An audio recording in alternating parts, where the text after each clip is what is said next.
எல்லாம் திருப்பிக் கொள்வோம். 1 சாமுவேல் இந்த வாக்குத்தத்த வசனத்தை வாசிக்கலாமா? 14:6.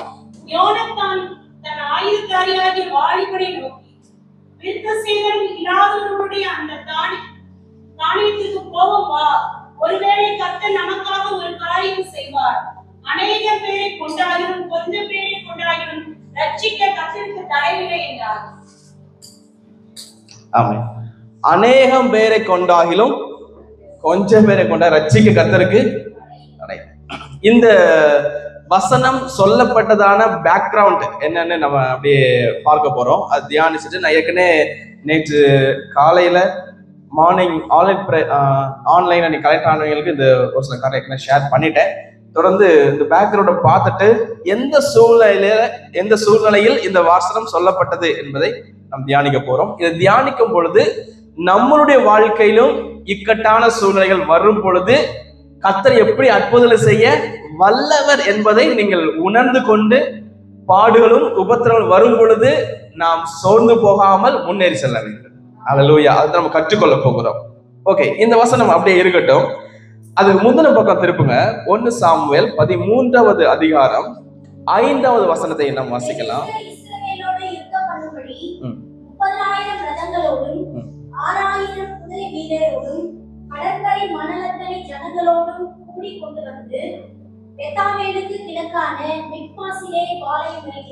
போதும். எத்தனை பேர்? பெலிஸ்தர் வரும் பொழுது 30,000 ரதங்கள், 6,000 குதிரை வீரர்கள், கடற்கரை மணலத்தலையான எவ்வளவு ஜனம். அப்போ ஒரு 6,000 குதிரை வீரர்கள் குதிரையோட வந்திருப்பாங்க. அப்ப குதிரை படையில இருக்கிற ஸ்ட்ரென்த் 6,000 பேர். அது மாத்திரம் இல்ல, 30,000 ரதங்கள். இப்ப வந்து டாங்கி பீரங்கி சொல்றாங்கல்ல, 30,000 யோசிச்சு பாருங்க. இப்போது பண்ண 30,000 ரதங்கள், அது சம்திங் லைக் என்னவே முடியாது. Numerous of people. கடற்கரை மணலை போல திரளான ஜனங்கள். இவ்வளவு ஜனங்கள் இஸ்ரவேல் தேசத்தை அழிப்பதற்காக வர்றாங்க. இவன் ஃபைட் பண்ணா மறுபடியும் அவன் திருப்பி ஃபைட் பண்றதுக்கு வர்றாங்க. இந்த சூழ்நிலையில சவுல் ராஜாவோடு இருந்த ஜனங்கள் எத்தனை பேர் தெரியுமா? அதே அதிகாரத்துல 15 வாசிங்க. சாமுவேல் எழுந்திருந்து கில்காலை விட்டு பென்யமீன் நாட்டிலுள்ள கிபியாவுக்கு போனான். சவுல் தன்னோட கூட இருக்கிற ஜனத்தை தொகை பார்க்கிற போது ஏறக்குறைய 600 பேர் இருந்தார்கள். ஏறக்குறைய வெறும் 600 பேர் தான். இவன் இருக்கிற ஸ்ட்ரென்த் எவ்வளவு? 600. எதிரி நாட்டு ஸ்ட்ரென்த் கடற்கரை மணலத்தனையாக திரளான ஜனங்கள். இந்த 600 பேரை வைத்து இந்த இவ்வளவு பெரிய சேனையை ஜெயிக்க முடியுமா? முடியாது. நம்மளுடைய மனிதனுடைய ஹியூமன் மைண்ட் படி முடிய வாய்ப்பே இல்லை. இவங்க 600 பேர் இருந்தாலுமே இவங்கிட்ட இன்னும் பிரச்சனை இருக்கு. என்ன பிரச்சனை அப்படின்னா, நான் இதை பேக்ரவுண்ட் வேகமா வாசிச்சிருவோம், டைம் இல்லாதனால. அதே அதிகாரத்துல 19 வாசிங்க.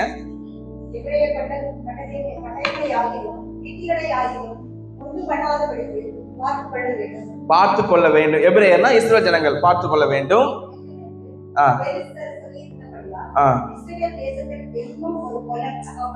இஸ்ரவேல் தேசத்துல எங்கும் ஒரு கொல்லன். ஈட்டி செய்யறதுக்கு யார் வேணும்? கொல்லர்கள் வேணும், இரும்பு அடிக்கிற கொல்லர்கள். இப்போ அவன் என்ன பண்ணிட்டான்?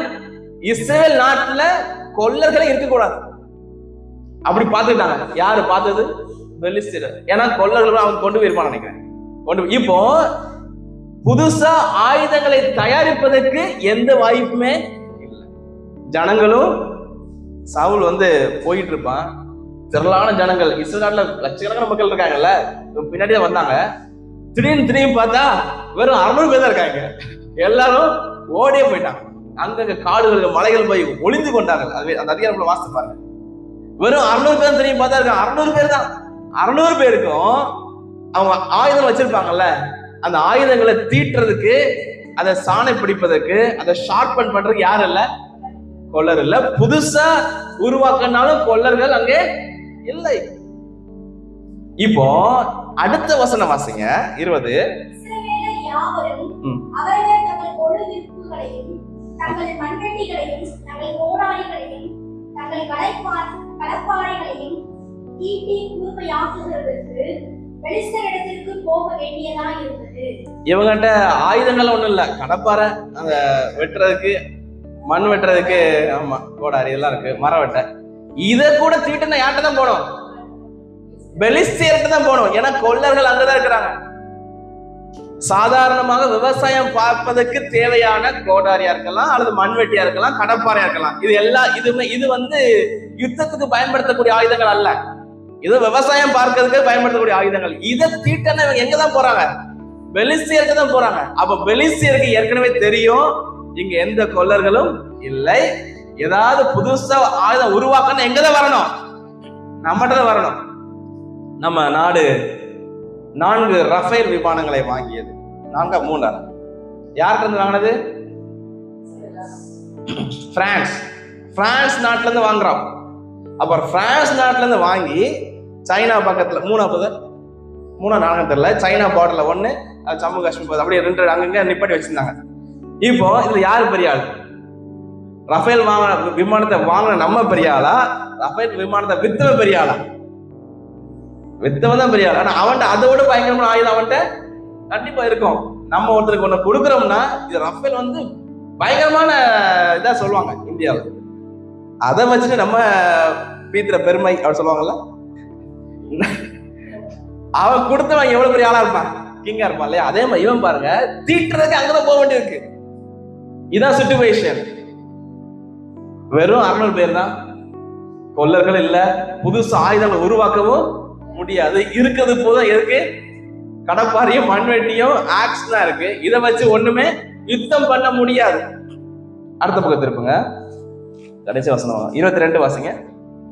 யுத்தநாள் வந்தபோது சவுலுக்கும் அவன் குமாரனாகிய யோனத்தானுக்குமே அன்றி சவுலோடும் யோனத்தானோடும் இருக்கிற ஜனங்களில் ஒருவர் கையிலும் பட்டயமும் ஈட்டியும் இல்லாமல் இருந்தது. போதும். இப்போ 22 வசனம் யுத்த நாள் வந்தது. இப்ப யுத்த நாள் ஒரு நாள் வந்துருச்சு. இவன் வந்து வழக்கம் போல அந்த கோடாரியா இருக்கலாம் தீட்டுறதுக்கு பெலிஸ்தியருக்கு போய் தான் தீட்டிட்டு வராங்க. அங்க போய் எல்லாம் பண்ணி கொண்டு இருக்காங்க. இப்ப என்ன ஆயிட்டு? யுத்தம்னு ஒரு வந்துருச்சு. யுத்த நாள் வந்து விட்டது. யுத்த நாள் வரும் பொழுது 2 பட்டயம் தான் இருக்கு. ஒண்ணு சவுல்ட்ட இருக்கு, ஒண்ணு அவங்க பையன் யோனத்தான்ட்ட இருக்கு. 2 பேர்கிட்ட மட்டும்தான் பட்டயம் இருக்கு. மீதி 598 பேர்கிட்ட ஒண்ணுமே கிடையாது. இதுதான் இஸ்ரவேல் ஜனங்களுடைய சூழ்நிலை. அவர்கள் எவ்வளவு படைகள் இருக்கிறாங்க? 30,000 ரதங்கள், 6,000 குதிரை வீரர்கள், கடற்கரை மணல் தலையான ஜனங்கள். கம்பேர் பண்ணி பார்த்தா இவங்க ஒண்ணுமே, இதே நத்திங். இஸ்ரவேல் ஜனங்கள் ஒண்ணுமே கிடையாது. இந்த சூழ்நிலையில கர்த்தர் எப்படி அற்புதம் செய்ய முடியும்? அது மட்டும் இல்ல, அவன் கையில புதுசா உருவாக்குறது கொல்லர்களும் கிடையாது. 2 ஆயுதம் தான் இருக்கு. 2 பேர்கிட்ட மட்டும் தான் இருக்கு. ஒண்ணு சவுல்ட்ட இருக்கு, யோனத்தான்ட்ட இருக்கு. இந்த சூழ்நிலையில ஜெயம் என்பது இம்பாசிபிள், முடியவே முடியாது நம்முடைய பார்வையில. இதே சூழ்நிலை உங்க வாழ்க்கையிலும் என்னுடைய வாழ்க்கையில இருக்கலாம். ஒருவேளை ஒண்ணுமே இல்லாத சூழ்நிலை, பொருளாதாரமா இருக்கலாம், ஞானமா இருக்கலாம், படிப்பு, நான் சரியா படிக்கல, நான் பெரிய லெவல்ல இல்ல, எப்படிடா பில்டிங்கே கட்டுறாங்க காரைக்குடியில அப்படின்னு பார்த்தா, நேற்று கூட வரும் காரணம் பார்த்தோம், பெரிய பில்டிங் கட்டிட்டு இருக்காங்க. எப்படிடா காசு இருக்கு, எங்க புது புது காரம் வாங்குறாங்க.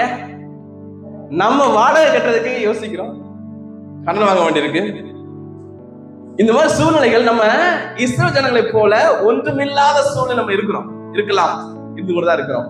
ஆனா ஒரு காரியம் மறக்க கூடாது, அவர் பெரியவர், அவர் நம்ம கூட இருக்கிறார். ஒன்றுமில்லாத சூழ்நிலையிலும் கர்த்தர் நம்ம கூட இருக்கிறார் என்பதை நீங்க ஒருபோதும் மறந்தே போக கூடாது. இப்ப அடுத்த வேகம் ஒரு சில காரியம் தியானிக்க போறோம். இதை தியானிக்கும் பொழுது யோனத்தானுக்குள்ள அண்டர்ஸ்டாண்டிங் ஆஃப் காட், தேவன் எப்படிப்பட்டவர் என்கிறதான மிகப்பெரிய ஒரு அண்டர்ஸ்டாண்டிங், ஒரு ஞானம் யோனத்தானுக்கு இருந்துச்சு. அதான் நாங்க தியானிக்க போறோம். அந்த ஞானம் நமக்கு இருக்கணும். அல்லேலூயா. இப்ப 2 பட்டயங்கள் தான் இருக்கு, ஆயுதங்கள். இந்த 2 ஆயுதத்தையும் வச்சு ஜெயிக்கவே முடியாது. 14ஆம் அதிகாரத்துல வசனம் 1 வாசிங்க. ஒரு சவுலின் குமாரனாகிய யோனத்தான் தன் ஆயுததாரியாகிய வாலிபனை நோக்கி, பக்கத்தில் இருக்கிற பெலிஸ்தரின் தானியத்திற்கு போவோம் வா என்று சொன்னான். அதை அவன் தன் தகப்பனுக்கு அறிவிக்கவில்லை. இப்ப என்ன பண்றாங்க, பெலிஸ்தர்கள் ஃபார் எக்ஸாம்பிள் பழைய பஸ் ஸ்டாண்டு பக்கம் இருக்காங்க. ஏன்னா இது ஃபுல்லா சரண்டர் பண்ணிட்டாங்க. இவங்களால தப்பிக்க முடியாது, மரணம் என்பது நிச்சயமாயிடுச்சு, சாவுதான், வேற வழியே கிடையாது. ஒரு புது பஸ் ஸ்டாண்ட் பக்கம் அல்ல 4 ரோடு பக்கம் நிக்கிறாங்க. இப்போ இவன் என்ன சொல்றான், சவுலுடைய மகனாகி யோனத்தான் அவனுடைய ஆயுததாரி இருக்காங்க. அவன் பேர் ஆயுததாரி, ஆனா ஆயுதமே பேர் தான் ஆயுததாரி. மேனேஜர் டைட்டில் கொடுப்பாங்க, அவன் மேனேஜரே இருக்க மாட்டான், எல்லா வேலையும் பார்ப்பேன். நான் ஜிஎஸ் காசு இருக்கும்போது சொன்னேன், ஆல் இன் ஆல், நான் தான் எல்லா காரியம் வேலையை பார்ப்பேன். டிரைவருக்கு டிரைவரா இருப்பேன். மெயில் சென்டிங்னா 13 பிரேயர் டவருடைய ஆல் டேட்டாஸ் நான் தான் அனுப்புவேன். 13 prayer tower walk in expense all in மைண்ட்ல இருக்கும். எல்லாம் 5 மணிக்கு முடிச்சு வேலைக்கு போயிடுவாங்க, நான் வீட்டுக்கு போயிடுவாங்க. நான் நைட்டு 11 மணி வரைக்கும் என் லேப்டாப்ல இருந்து வேலை பார்த்து அனுப்புவேன். All in all. அது மாதிரி தான் இங்க ஆயுததாரி இருக்கான். வேற ஆயுததாரியான ஆயுதமே இங்க இந்த சமயத்துல கவனிங்க. இவன் கேட்கிறான், ஆயுததாரி சொல்றான், நம்ம போய் என்ன செய்வோம், எகிப்தியன் பாளையத்துக்கு தானே சொல்லப்படுது, அங்க போவோம், இருக்கிறது போய் பார்ப்போமே. சாவு என்பது நிச்சயமாயிடுச்சு, லெட் அஸ் ட்ரை, நம்ம என்ன செய்வோம், போய் பார்ப்போம். அநேக நேரங்கள்ல ஏன்னா இவன்ட பொறுப்பு கொடுக்கப்பட்டிருக்கு. நல்லா கவனிங்க, நம் ஒவ்வொருவரிடமும் ஒரு ஆயுதங்கள் கொடுக்கப்பட்டிருக்கு. அந்த ஆயுதங்கள் உலகத்தில் இருக்கிற நபர்களும் கிடையாது. ஏதோ ஒரு டேலண்ட், ஏதோ ஒரு அந்த ரட்சிப்பு தான் மெயின். உலகத்துல ஆண்டவர் பார்க்கும் போது உங்க கையில ஏதோ ஒன்று கொடுத்திருக்கிறார், அதை நீங்க கண்டிப்பா பயன்படுத்தி ஆகணும். ஹல்லேலூயா சொல்லுங்க, ஹல்லேலூயா. ஜெபம் என்கிற ஆயுதமா, நல்ல ஜெபம் பண்ணுங்க தேசத்துக்காக. பொருளாதாரம் ஆயுதமா, கற்றுக்கணும் கொடுங்க. அல்லது ஊழியத்தை எனக்கு ஒன்றும் கொடுக்க முடியாது பாஸ்டர், நான் ஊழியத்துல நான் சப்போர்ட் பண்ணுவேன், நான் போய் காஸ்பல் அறிவிப்பேன், இயேசு பத்தி நான் சொல்லுவேன், இயேசு எனக்கு செய்த நன்மையை 4 பேர் சொல்ல முடியும், அது ஒரு ஆயுதம், அதை பயன்படுத்துங்க.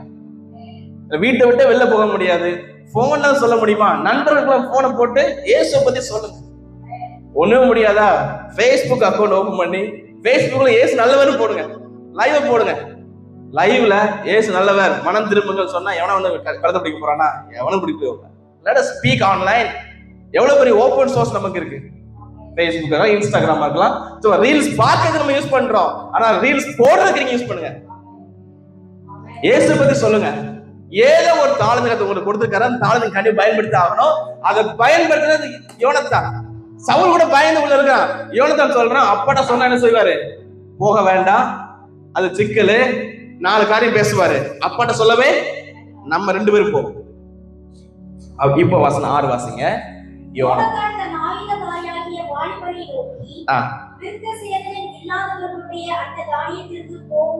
போதும். ஃபர்ஸ்ட் பாயிண்ட், விருத்த சேதனம் இல்லாத அவர்கள் பெலிஸ்தியர்கள். பெலிஸ்தியர்கள் யார்? இவன் எல்லா ஜனங்களும் பாக்குறாங்க, 30,000 ரதம் இருக்கு, 6,000 குதிரை வீரர்கள் இருக்கிறாங்க, திரளான ஜனங்கள் அப்படின்னு தான் பாக்குறாங்க. இவன் எப்படி பாக்குறான்? விருத்த சேதனம் இல்லாத பெலிஸ்தியர்கள், இயேசு இல்லாத ஜனங்கள். நாம் ஏன் அவனுக்கு பயப்படணும்? அவன் விருத்த சேதனம் இல்லாதவன். இப்ப நம்ம சொன்னா அவன் ரட்சிக்கப்படாதவன். அவன் பேசுற பேச்சு நம்ம ஏன் பயப்படணும்? அவன் அரசியல்வாதியா இருக்கலாம், பணம் வச்சிருக்கலாம், அவன் பெரிய பெரிய ஸ்டேட்டஸ்ல இருக்கலாம், நாம் ஏன் அவனுக்கு பயப்பட வேண்டும்? அந்த அண்டர்ஸ்டாண்டிங் தான் யோனத்தான் இருந்துச்சு. அவன் பயப்படவே இல்லை. அவன் பார்த்த பார்வை நம்பர்ஸ பார்க்கவே இல்லை. அவன் பார்த்தா இவர்கள் எத்தனை கோடி பேர் இருந்தாலும் விருத்த சேதனம் இல்லாதவர்கள். They are not of God. அவர் தேவனுக்குரியவர்கள் அல்ல, அவர்கள் பிசாசுக்குரியவர்கள் அல்ல, தேவனுக்கு விரோதமானவர்கள். அதனால தேவனுக்கும் பிசாசுக்கு தான் போட்டியே தவிர எனக்கு அவர்களுக்கு இல்ல இருக்கிற அண்டர்ஸ்டாண்டிங், புரிந்து கொள்ள அவனுக்கு வந்துருச்சு. அவன் பார்க்கிற பார்வையே விருத்த சேதனம் இல்லாதவர்கள்.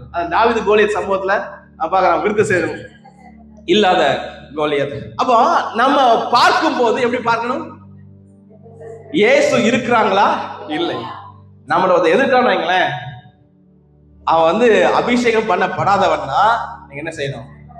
பயப்பட வேண்டாம். எவ்வளவு பெரிய ஆளா தான் கர்த்தர் நமக்கு யுத்தம் பண்ணுவார். விசுவாசிக்கிறீங்களா? ஹல்லேலூயா. அவரால கூடாத காரியம் ஒண்ணுமே கிடையாது. பெரிய காரியங்களை செய்வார் நமக்காக. ஆனா நம்ம என்ன செஞ்சிரோம்னா, அந்த எண்ணிக்கையை பார்க்கிறோம். ஐயோ அவங்க பெரிய ஆட்களா இருக்கிறாங்க, அவங்க பெரிய பொசிஷன்ல இருக்கிறாங்க, கண்டிப்பா நம்ம தூக்கி உள்ள வச்சிருவாங்க, வைக்கட்டும், உள்ளே போய் இயேசு அறிவிப்போம். அல்லேலூயா. Lot of possibility. கர்த்தர் எதை செஞ்சாலும் நன்மைக்கு தான் செய்வார். அல்லேலூயா, அல்லேலூயா. இழப்பு வந்தாலும் நோ ப்ராப்ளம், ஜெயிலுக்கு போனாலும் நோ ப்ராப்ளம், வீட்டுல இருந்தாலும் நோ ப்ராப்ளம், செழிப்பா கோடி கோடியா வந்தாலும் நோ ப்ராப்ளம், கோடி கோடியா போனாலும் நோ ப்ராப்ளம். அந்த அண்டர்ஸ்டாண்டிங் என்னைக்கு வர்றீங்களோ அப்பதான் நீங்க நிம்மதியா இருக்க முடியும். யோனத்தான் பாருங்க, விருத்த சேதனம் இல்லாத பெலிஸ்தர் தானியத்துக்கு நம்ம போவோம். சும்மா ஐயோ 30,000 பேர் இருக்காங்க, போய் பார்த்துட்டு வந்து ஐயோ அவங்க ஏனாக்கின் குமார்களை கண்டோம், அவர்கள் நம்மளை பார்க்கலும் பலவான்கள், அவன் நம்ம உயிரோட விளங்கி விடுவார்கள், அவங்க நாம அவருடைய பார்வைக்கு நம்ம வெட்டுக்கிளிகளை போல இருந்தோம் அப்படின்னு 12 பேர் கானானை வேவு பார்க்க சென்றவர்கள் 10 பேர் அப்படி சொன்னான். இதுக்காக அவன் போகல, அவன் போகும்போதே சொல்றான் அவர்கள் விருத்த சேதனம் இல்லாதவர்கள் அப்படி சொல்லிட்டு அதை நம்ம பார்வைய நீங்க மாத்தணும். உலகத்தை பார்க்கும் போதே அவன் நான் இன்னும் செஞ்சிருவானோ அப்படி பார்க்காதீங்க. ரட்சிக்கப்படலையா அவன் ஒண்ணுமே இல்லைன்னு பாருங்க. உங்க அவனு சொல்லிடக்கூடாது, சண்டைக்கு வந்துடுவான். உங்க யூஆர் நத்திங் அவன் சண்டைக்கு வருவான். உங்க மைண்ட் எப்படி இருக்கணும்? ஐ ஆம் சீட்டட் வித் கிரைஸ்ட். நான் வந்து ஏற்கனவே பேசியிருக்கிறேன். எபேசி 2ஆம் அதிகாரத்துல சொல்லுங்க, we are sitting with God. நாம் தேவனோட கூட உட்கார்ந்து இருக்கிறோம். அப்ப அங்க இருந்து யாரை பார்க்கணும்? உங்களுக்கு முறைச்சிட்டு போற பார்த்தீங்களா, அவனை பார்க்கணும். யாரை பார்க்கணும்? மேல இருந்து பார்க்கணும். ஆண்டவர் பார்க்குற மாதிரி பார்க்கணும், குனிஞ்சுதான் பார்க்கணும் அவனை. நீங்க இப்படி பாத்தீங்க, நம்ம கீழே யாருக்கும் பயப்பட வேண்டிய அவசியம் இல்லை. நம்ம ஏன் பயப்படணும்? நம்ம யாருக்கும் துரோகம் பண்ணல, ஆண்டுக்கு உண்மையா இருக்கிறோம், நம்ம பயப்பட வேண்டிய அவசியமே இல்லை. ஆண்டவர் சத்தியத்தை சொல்றோம், அப்படி பிரச்சனை வந்து பாத்துக்கலாம். அல்லேலூயா. நம்ம தவறு செஞ்சுதான் நம்ம பயப்படணும், நம்ம தவறு செய்யல பயப்பட வேண்டிய அவசியம் இல்லை. அல்லேலூயா. அந்த யாரை நீங்க பார்த்தாலும் இவர்கள் விருத்த சேதனம் இல்லாதவர்கள். அப்ப அவன் பாக்குறான் யோனத்தான், அவன் எவ்வளவு பெரிய அண்டர்ஸ்டாண்டிங் அவனுக்கு இருந்திருக்கும். அதுக்கு அடுத்து தொடர்ந்து வாசித்தீங்கன்னா, ஒருவேளை கர்த்தர் நமக்காக ஒரு காரியம் செய்வார். அவனும் அவனுக்குமே கான்பிடன்ஸ் இல்லதான், ஒருவேளை காரியம் செய்வார், சம்திங் ஏதோ ஒன்று செய்வாரு. ஏன் செய்வார்னா, கொஞ்சம் பேரை கொண்டாகிலும் அநேகம் பேரை கொண்டாகிலும் கர்த்தருக்கு தடை. அவருக்கு 600 பேரை கொண்டும் ஜெயிப்பாரு, 2 பேர் கொண்டு ஜெயிப்பார். 30,000 ரதம் பாத்துக்கோங்க, எத்தனை திரளான ஜனங்கள். இவன் பாக்குறது கொஞ்சம் பேர் என்பது நான் நினைக்கிறேன் அந்த யோனத்தானும் அவனுடைய ஆயுததாரியும். அதிக ஜனங்கள் என்பது அந்த 600 பேர் தான். அதிகம் பேரோ கொஞ்சம் பேரோ ரட்சிக்க கர்த்தருக்கு தடை இல்லை, என்னை ஆசீர்வதிக்க கர்த்தருக்கு தடை இல்லை. எல்லாம் சொல்லுங்க, என்னை ஆசீர்வதிக்க கர்த்தருக்கு தடை இல்லை, என் கடன் பாரத்தை மாற்ற கர்த்தருக்கு தடை இல்லை, சபையை கட்டித்தர கர்த்தருக்கு, என்னை உயர்த்த கர்த்தருக்கு அல்லேலூயா எந்த தடையுமே கிடையாது. அதை நீங்க கண்டிப்பா விசுவாசிக்கணும். தடை இருக்கிறது போல இருந்தாலும், பிரச்சனை வந்தாலும், தலைக்கு மேல பிரச்சனை நின்றாலும் உங்களுடைய மனது எப்படி இருக்கணும்னா, என்னை விடுவிக்க கர்த்தர் நல்லவர் வல்லவர், என்னை விடுவிக்க கர்த்தருக்கு தடை இல்லை, என்னை ஆசீர்வதிக்க கர்த்தருக்கு தடை இல்லை. கொஞ்சம் பேர் அதிகம் பேரப்பா, ரட்சிப்பு கர்த்தருடையது, கண்டிப்பாக என்னை ஆசீர்வதிப்பார், கண்டிப்பாக என்னை உயர்த்துவார் என்கிற விசுவாசமும் நம்பிக்கையும் நம்ம இருதயத்தை விட்டு ஒருபோதும் போகவே கூடாது. எவ்வளவு பெரிய பிரச்சனை வந்தாலும் இங்க இப்படி சொல்லிட்டு அவன் ஆயுததாரி சொல்லுவான். 7ஆம் வசனத்துல, அப்பொழுது அவன் ஆயுததாரி அவனை பார்த்து, உம்முடைய இருதயத்தில் இருக்கிறபடியெல்லாம் செய்யும், அப்படியே போம், இதோ உம்முடைய மனதுக்கு ஏற்றபடி நானும் உம்மோட கூட வருகிறேன் என்றார். போதும். இந்த வார்த்தைய நம்ம ஆயுததாரிகள் சொல்வார்களா? நம்ம ஆயுததாரிகள் நீ டக்குன்னு வேற எங்கேயும் யோசிக்க கூடாது. நம்ம சொல்லுவோமா? நம்ம சொல்லணும். ஏன்னா உயிருக்கு உத்தரவாதமே, கொன்றுவாங்க உள்ள போனா, உயிருக்கு உத்தரவாதமே கிடையாது. அந்த டைம் அவன் சொல்றான், உம்முடைய மன விருப்பத்துப்படி செய்யும், அதே மாதிரி உங்களுடைய மன விருப்பத்துப்படி நானும் வரேன்ப்பா, நோ ப்ராப்ளம், நான் வரேன். ஏன்னா ராஜாவே ராஜாவோட மகனே போறான், தளபதியே போறாரு, பின்ன நானும் என்ன செஞ்சுறேன் அப்படின்ட்டு அவன் போறான். இந்த டைம்ல அவனுடைய மனநிலைமை எப்படி இருந்திருக்கும்? இப்போ ஆண்டோட்ட வந்து ஒரு சைன் கேட்கிறாங்க. ஆண்டோ, நம்ம இவன் 2 பேரும் பேசிக்கிறாங்க, நம்ம போவோம், அப்படியே அந்த அவங்களை தாண்டி போற மாதிரி போவோம், மேலே ஏறிவான்னா அது மலைகள், மேலே ஏறிவான்னு சொன்னா அது கர்த்தருடைய திட்டம்னு வச்சுக்கிடுவோம். மேல ஏறி வர சொன்னா அவன் தோத்துட்டான்னு வச்சுக்கிடுவோம். ஏறி வர சொல்லாம விட்டுட்டாங்கன்னா நம்ம தோத்தோம் அப்படின்னு 2 பேரும் பேசிக்கிட்டாங்க. பேசிக்கிட்டு இருக்கும் பொழுது அந்த வசனம், அது வசனம் 12 வாசிங்க.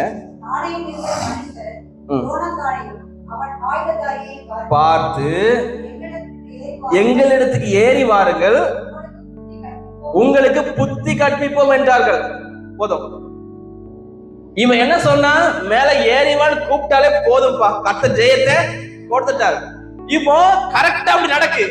மேல கூப்பிட்டான், மேல ஏறி வா அப்படின்னு சொல்லிட்டு சமாதானமா கூப்பிடல, உனக்கு உனக்கு புத்தி கற்பிப்போம், நல்ல உனக்கு லெசன் எடுக்க வா, மேல வா, உன பாத்துக்கிறேன் அப்படின்றான். கோபத்துல சொல்றேன், உனக்கு நல்ல புத்தியே. நீங்களாம் யாரு? அவர் முன் அதிகம் வாஸ்து பாத்தீங்கன்னா, இஸ்ரவேல் ஜனங்களை பெலிஸ்தருக்கு அருவருப்பானவர்கள். இவங்களை பெலிஸ்தர் இவங்களை பார்க்கும் போதே லைக் பண்ண மாட்டாங்க, அருவருப்பா தான் பார்ப்பாங்க. ஒரு தாழ்த்தப்பட்ட சமுதாயமா பார்க்க, அருவருப்பா பார்க்கறது. இப்படிப்பட்ட இடத்துலதான் மேல ஏறி உனக்கு புத்தி கற்பிப்போம்.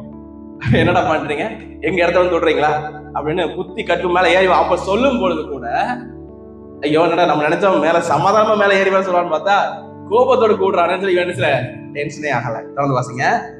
அப்பொழுது யோனத்தான் தன் ஆயுததாரியை நோக்கி, என் பின்னால ஏறி வா. போதும். கர்த்தர் அவர்களை இஸ்ரவேலின் கையிலே ஒப்பு கொடுத்தார். ஹல்லேலூயா. இன்னும் யுத்தமே ஆரம்பிக்கல, அவன் சொல்லிட்டான் கர்த்தர் ஒப்பு கொடுத்தார். ஏன்னா முன்பதாக, ஏன்னா சவுல் அந்த இஸ்ரவேல் கோத்திரங்கள் எடுத்து பாருங்களேன், முன்னாடி கூட வரலாறு சொல்லி வச்சிருப்பாங்க அவங்களுக்கு. எகிப்துல இருந்து வந்தது, ஆபிரகாமை ஆசீர்வதிச்சது, யாக்கோபு ஈசாக்கு யாக்கோபு எல்லாம் ஆசீர்வதிச்சது, மோசேயோட சம்பவம், எப்படி இஸ்ரவேல் ஜனங்கள் எகிப்துல கொள்ளையிட்டார்கள், எல்லாம் வரலாறு சொல்லி டீச் பண்ணிருப்பாங்க. வசமா நல்லா டீச் பண்ணிருப்பாங்க. 12 வயது ஆகும் பொழுதே அந்த தோரா என்று சொல்ற ஆதியாகமம், யாத்ராகமம், லேவியராகமம், என்னாகமம், உபாகமம் 5 ஆகமங்களும் மைண்ட்ல இருக்கும். ஃபிங்கர் டிப்ஸ்ல வச்சிருப்பாங்க. யாரு? இஸ்ரவேல்ல ஒவ்வொரு பிள்ளைங்களும் 12 வயசு ஆகும் போது, இங்க நமக்கு 12 வயசு ஆக பிள்ளைகளுக்கு ஒரு முறையாவது பைபிளை படிச்சு முடிச்சிருக்கணும். ஆனா நமக்கு 31 வயசு ஆனாலும் 40 வயசு ஆனாலும் ஒரு முறை பைபிள் வாசிக்கலாம். போன மாசம் எடுத்த பைபிள் இன்னும் பைபிளே திறக்கல. அப்படி இருக்கவே கூடாது. 12 வயது நிரம்பி இருந்தால் நீங்கள் ஒரு முறையாவது பைபிள் படிக்கவில்லை என்றால் மிகப்பெரிய குற்றம். கர்த்தர் கணக்கு கேட்பார். ஆமா, ஓகே, நீங்க பைபிள் படிக்கணும் ஆனோட கேளுங்க. ஓகே, அவ்வளவு பெரிய பிரைன் அவனுக்கு இருந்துச்சா? சொல்லி கொடுத்துருக்காங்க, இஸ்ரவேல் ஜனங்களை கர்த்தர் கண்டிப்பா ஆசீர்வதிப்பார். எப்படினாலும் ரட்சிப்பு கர்த்தருடையது, எப்படியாவது விடுதலை தந்துருவான்னு யாருக்கு தெரியும்? யோனத்தானுக்கு புரிஞ்சிருக்கு. கர்த்தர் சில அற்புதங்களும் அடையாளங்களும். நம்ம எவ்வளவு அதிகாரம், கர்த்தர் இயேசு சுகமாக்குறவர், மாஸ்டர் பிரதர், கர்த்தர் உங்களுக்கு சுகமாக்குவார், விடுதலை தருவார், செத்தாலும் பரவாயில்ல எழுப்புவார். எவ்வளவு வசனம் நம்ம படிக்கிறோம் இல்லையா? இது நம்ம விசுவாசிக்கணும். பிரச்சனைகள் வரும்பொழுது விசுவாசிக்கணும். கர்த்தர் என்னோட கூட இருக்க, கண்டிப்பா நான் ஆசீர்வதிப்பேன், என் வாழ்க்கை ஆசீர்வாதமா தான் இருக்கும், என் குடும்பம் ஆசீர்வாதமா தான் இருக்கும் என்று நீங்க விசுவாசிக்க வேண்டும். அந்த விசுவாசத்துல சொல்றான் மேல ஏறிவான்னு. ஏன்னா வா உனக்கு புத்தி கற்பிப்போம். என்ன அர்த்தம் தெரியுமா? வா உன் தலையை வெட்டுறேன்னு அர்த்தம். 2 பேர் தலையும் நீ மேல ஏறி வாட, 2 பேர் தலையை வெட்டுற. இப்படி சொல்லும் போது ஏறி போவானா? போக முடியுமா? முடியாதா? போறது கொஞ்சம் கஷ்டம் தான் இல்லையா? ஆனா இவன் ஏறி போறாங்க, பரவாயில்ல. இவன் சொல்றான் கர்த்தர் ஒப்பு கொடுத்தான். ஏன்னா இது வாசிக்குமே பெரிய ஒரு படம் பாக்குறது மாதிரி இருந்துச்சு. ஏறிவான்னு சொன்னோன்னா இவன் சொல்றான், எப்ப ஏறி வர சொல்லிட்டாங்க, கொண்டு ஓடினா அப்படின்னு சொல்லவே இல்லை. ஏறி போவோம். அவன் சொல்றான் விசுவாசம், ஏறிவான்னு சொல்லிட்டான்ல, அதான் சைன். கர்த்தர் ஒப்பு கொடுத்தார். அல்லேலூயா. உங்களுடைய எதிரிகளை கர்த்தர் ஒப்பு கொடுப்பார். உங்களுக்கு எதிரி போல இருக்கிற யார் எதாவது நினைக்க கடன் பிரச்சனையா, அது உங்க காலுக்குள்ள வந்துடும். நீங்கள் கடன் கொடுப்பீர்கள். அல்லேலூயா. வியாதியா கடன் சுகமாக்குவா. உங்க கையில் பிரயாசம் ஆஸ்வதிக்கப்படும். நீங்கள் ஆசீர்வாதமா தான் இருப்பீங்க. யார் யாரும் நீங்க நல்லா இருக்க கூட நினைச்சாங்களோ அந்த ஜனங்கள் மத்திய அதை உங்களுக்கு உயர்த்தி வச்சிருப்பார். அல்லேலூயா. இதை மாற்றவே முடியாது. நீங்க எழுதி வச்சுக்கோங்க. நமக்கு இருக்கிற விசுவாசம் என்ன தெரியுமா? ஏறிவான்னு சொல்லியாச்சா, கர்த்தரை ஒப்பு கொடுத்துட்டார். யுத்தமே ஆரம்பிக்கல. அடுத்து இவன் சாக போற நிலைமையில இருக்காங்க, என்ன நடக்குன்னு தெரியாது. சொன்ன உடனே மேல ஏறி போகும் பொழுது எத்தனை பட்டயம் இருக்கு? ஒரே பட்டயம் தான் இருக்கு. ஆமா, இல்ல இப்போ இவன் 2 பேர் தான் போறாங்க, ஒண்ணுதான் இருக்கு. அந்த ஒரு பட்டயத்தையும் அவன் லீடர், அவன் எவ்வளவு பெரிய அவன் லீடர் தெரியுமா? ஒரு பட்டயத்தையும் அவன் ஆயுதத்தை கொடுத்தான், நீ வெட்டுட்டான். அவன் இவனை யாரா வெட்டினா இவன் என்ன பண்ணுவான்? கத்தி வச்சு வெட்டும் போது கத்தி சண்டை போடுறாங்களா, கத்தி வச்சு நம்ம தடுக்கலாம் அல்லது, ஆனா இவன் முன்னாடி போறான், கத்தி அவனை கொடுத்துட்டான். எப்பா நான் முன்னாடி போறேன், நீ பின்னாடி வெட்டிட்டே வா. ஏப்பா நீ முன்னாடி போய் என்ன பண்ணுவ? நீ வெட்டு நிப்பியா? அப்புறம் அவன் கேட்கவே இல்லை, சரிட்டான். அப்போ ஒரு அஸ் அ லீடர், ஒரு தலைமைத்துவத்தில் இருக்கிறவங்க என்ன செய்யணும்? விட்டு கொடுக்கணும். விட்டு கொடுத்து நான் செத்தல பரவாயில்லப்பா, என் முன்னாடி சாகக்கூடாது. அவன் ராஜாக்கள் எப்படி இருந்திருக்காங்க பாருங்க.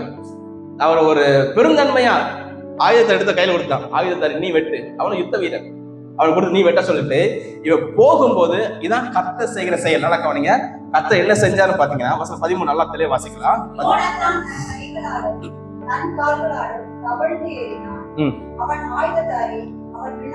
இவனே தவழ்ந்துதான் ஏறான், அவன் பின்னாடி ஏறான். அப்பொழுது அவர்கள் யோனத்தானுக்கு முன்பதாக மடிந்து விழுந்தார்கள். இவன் என்ன பண்ணான்? ஒண்ணுமே பண்ணல. அதான் கிறிஸ்துவ வாழ்க்கை. அல்லேலூயா. நீங்க ஒண்ணுமே பண்ண வேண்டாம், மேல கூப்பிட்டு போனாலே போதும், கர்த்தர் உங்களுக்காக செயல்படுவார். கர்த்தர் உங்க வாழ்க்கைக்காக செயல்படுவார். தனிப்பட்ட வாழ்க்கை அவர் யுத்தம் பண்ணுவார். இவன் மேல தவழ்ந்து ஏறிக்கொண்டு இருக்கும் போதே எல்லாம் விழுகிறாங்க, கீழே முறிந்து விழுந்தார்கள், மட்டிந்து விழுந்தார்கள், செத்து விழுறாங்க. See, that is God. அந்த கர்த்தர் உங்களோட கூட இருக்கிறார். இன்னைக்கு இருக்கிற சூழ்நிலை பார்த்து நீங்க சோர்ந்து போறீங்க இல்லையா? ஏன் சோர்ந்து போறீங்கன்னா நீங்க 30,000 ரதத்தை பாக்குறீங்க, 6,000 குதிரை வீரரை பாக்குறீங்க, அதான் நீங்க சோர்ந்து போறீங்க. நீங்க யாரை பார்க்கலன்னா கடவுளை பார்க்கல, உங்களோட கூட இருக்கிற கர்த்தரை பார்க்கல, அதனால நீங்க சோர்ந்து போறீங்க. நீங்க கர்த்தரை பார்த்துருந்தீங்கன்னா நீங்க சோர்ந்து போக மாட்டீங்க. அல்லேலூயா. கர்த்தர் என்னோட கூட பேசிட்டு இருக்காரு. சோர்ந்து போக வேண்டிய அவசியம் இல்லை. எத்தனை லாஸ் ஆகும், நோ ப்ராப்ளம். கர்த்தர் மீண்டும் உங்களை உயர்த்த வல்லவர், உங்களை மீண்டும் சக்சஸ் தர வல்லவர், ஆசீர்வதிக்க வல்லவர், உங்களை எழுப்ப வல்லவர், தடைகளை மாற்ற வல்லவர், ஒற்றுமை தர வல்லவர், கடனை எல்லாம் அடைக்க வல்லவர், புதிய சபையை கட்ட வல்லவர். ஹalleluya. That's it God. அந்த யோனத்தானுக்கு முன்பதாக மடிந்து விழுந்தார்கள். பின்னாடி அவன் வேலையை பாருங்க, அவன் ஆயுததாரியும் அவன் பின்னாலே வெட்டிட்டே போறான். அவர்கள் மடிந்து விழுறாங்க. வேலை தலையை வெட்டுற வேலை மட்டும்தான். அவன் விழுறது எப்படிதான் விழுறாங்க? மடிந்து விழுறாங்க. இவனுக்கு வேலையே கிடையாது. இன்னும் ஆயுததாரியோடைய அவன் வேலையை காட்டணும்ல, தலையை போறான், எடுத்து வச்சுட்டே போறான், வெட்டி கொண்டே போறான்னு சொல்லப்பட்டாங்க. தொடர்ந்து 15 வாசிங்க.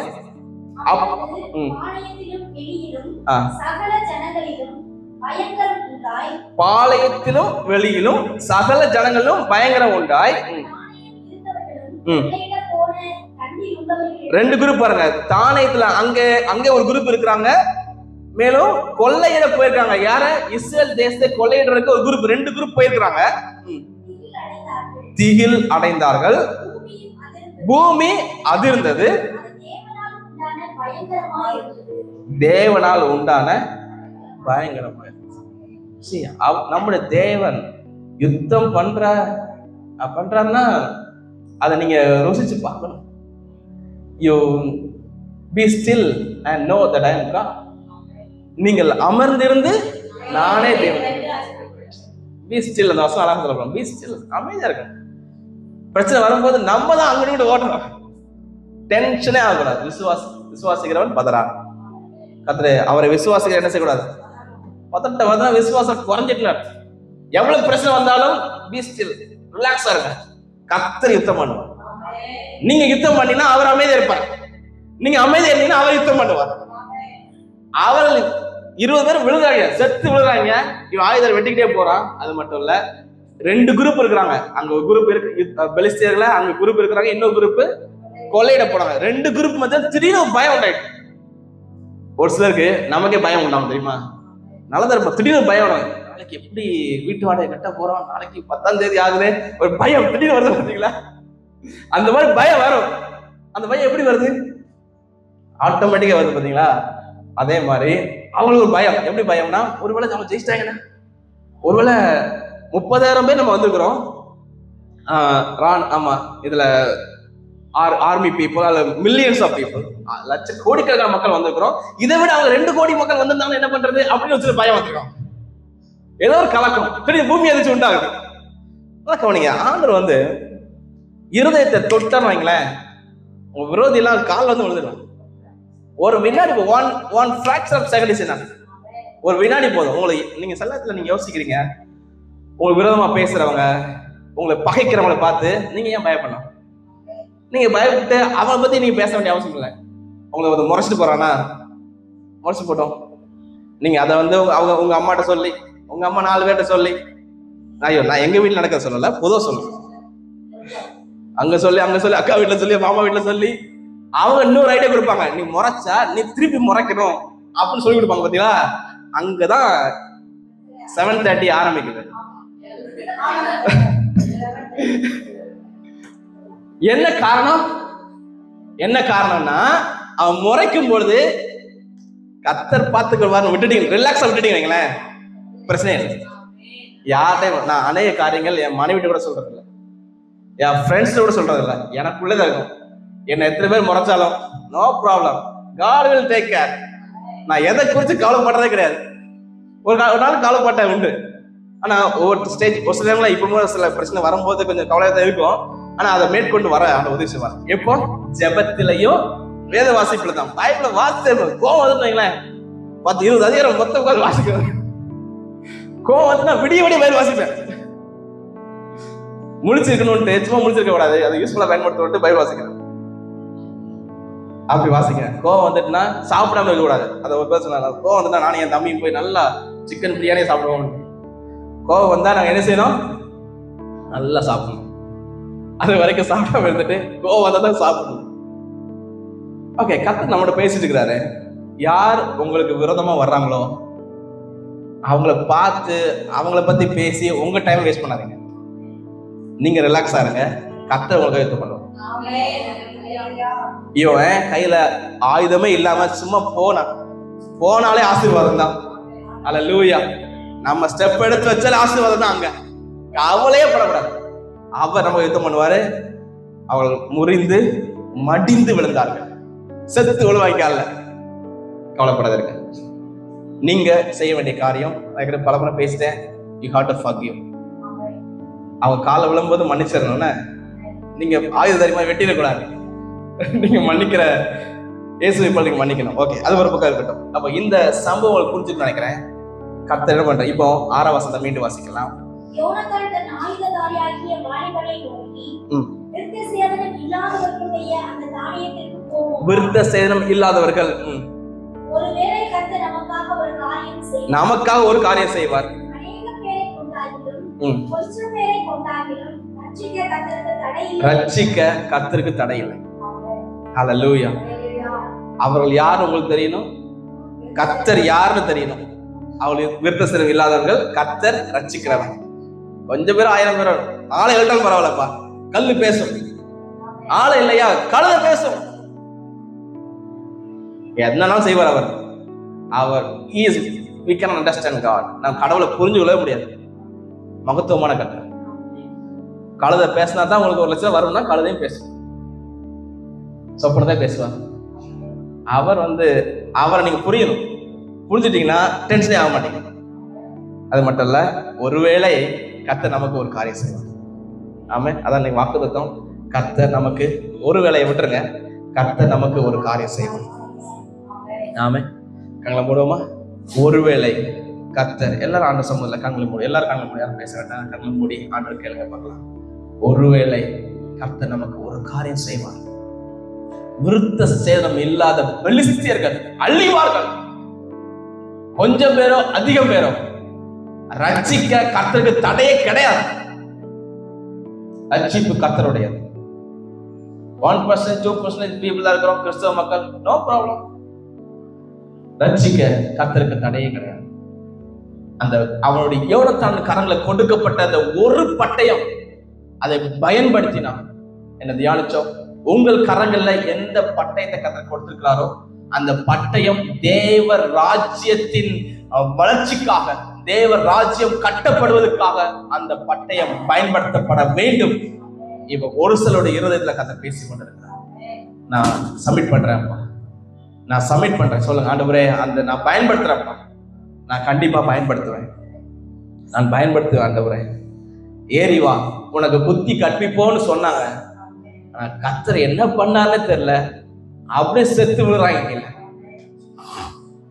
நீங்க எங்களுக்காக ஒரு காரியம் செய்வீர் ஆண்டவரே. அதை நாங்கள் விசுவாசிக்கிறோம். எங்க வாழ்க்கையில இப்போ இன்றைக்கு ஏதாவது குழப்பங்கள், கஷ்டங்கள், உபத்திரவங்கள், கண்ணீர்கள், கவலைகள் இருந்தால் நாங்கள் அர்ப்பணிக்கிறோம். எங்களுக்கு குறை இருந்தாலும் அதை அர்ப்பணிக்கிறோம் ஆண்டவரே. நிறைவா மாற்றுங்கப்பா. அந்த ஆயுததாரியை போல எப்பொழுதும் ஊழியத்திலும் உமக்கென்று ஊழியம் செய்வதிலும் நாங்கள் இருக்கணும். யோனத்தானை போல தைரியமா முன்னேறி செல்லணும். அந்த கிருபை எங்களுக்கு தாங்கப்பா. இப்பொழுதே தேவ பிரசன்னம் இந்த இடம் முழுவதும் நிறைவா இறங்கி வருகிறது. Thank you Lord father. ஆண்டவரே, நாங்கள் we are not perfect Lord. நான் பெர்ஃபெக்ட் கிடையாது. ஆனா நீங்க எங்களை பெர்ஃபெக்ட் ஆக்கியிருக்கீங்க ஆண்டவரே. உங்களுடைய ரத்தம் எங்களை பரிசுத்தமாக மாற்றி இருக்கிறதுக்காக நன்றி அப்பா. இன்னும் நாங்கள் உமக்கென்று ஓடணும், இன்னும் உமக்கென்று காரியங்களை சாதிக்கணும். நீர் விரும்புகிற காரியத்தை நாங்க செய்யணும். அப்படி எங்களை உயர்த்துங்க, நன்மை செய்யுங்க, ஆசீர்வதிங்க. கர்த்தராகிய இயேசு கிறிஸ்து மூலம் ஜெபிக்கிறோம் ஜீவனோட நல்ல பிதாவே. ஆமென்.